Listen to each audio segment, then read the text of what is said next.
are continuing. For more on this story, we're now joined live by Christoph Hörstel, the Managing Director of Hörstel Networks, Government and Business Consulting. Thank you for taking the time to join us. Now, up until today, the anger of masses was directed at the diplomatic missions of the United States. Why are Germany embassies now being targeted? Yeah, that's astonishing for me too. I think it is astonishing to all of Germany, especially to the administration. I think Germany is not yet up to, facing this kind of attack, which is usually, hurting U.S. embassies or British, French embassies, because they are protagonists in recent aggressive NATO politics. But Germany is new to the club. And that means, our security, our the embassy security system is not yet up to our foreign policy. And recently we had a right-wingers demonstration in Germany last month with people carrying, transparent pictures, caricatures of the Prophet Muhammad, ridiculing him. That was noticed in Sudan. And then also we had very clearly our Chancellor Merkel last year giving a prize to the Danish artist who Christoph, you brought up the Prophet Muhammad. I'm sorry to interrupt you, but I wanted to ask you in reference to that, do you think the German reaction will be similar to what we've heard from Washington, which has been trying to distance itself from the film? Well, our foreign minister has given a radioed statement this morning, and he has very strongly, I was astonished, he has very strongly condemned the movie. I have looked at it for 3 minutes, then I couldn't stand it anymore. It's a primitive, as the foreign minister, Mr. Westerwelle, has said, it's rude and crude, it's anti-Islamic, it's a bad movie, and he near to apologized for this.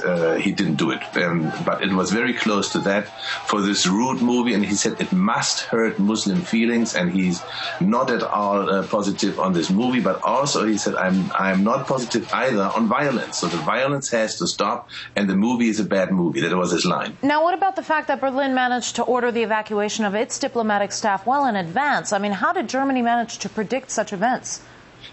Well, there is no evacuation. It is simply Friday today, and the embassy is empty, as all embassies are on Fridays in Muslim countries. For that reason, there was not much staff on the ground.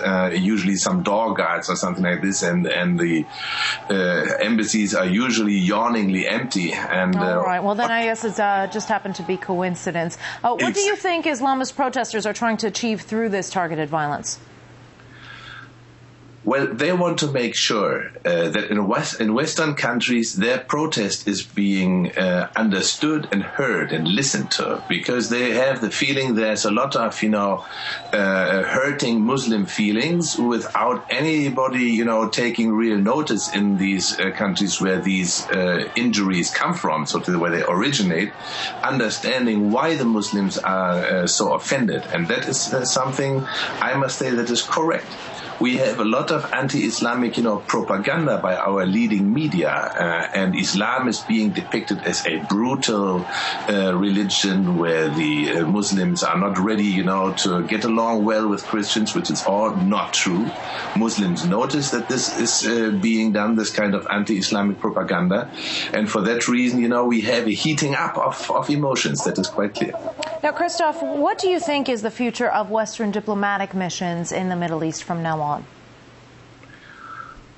Well, we are at a crossroads right now. NATO is at a crossroads. A group of countries I call NATO mafia is attacking Syria.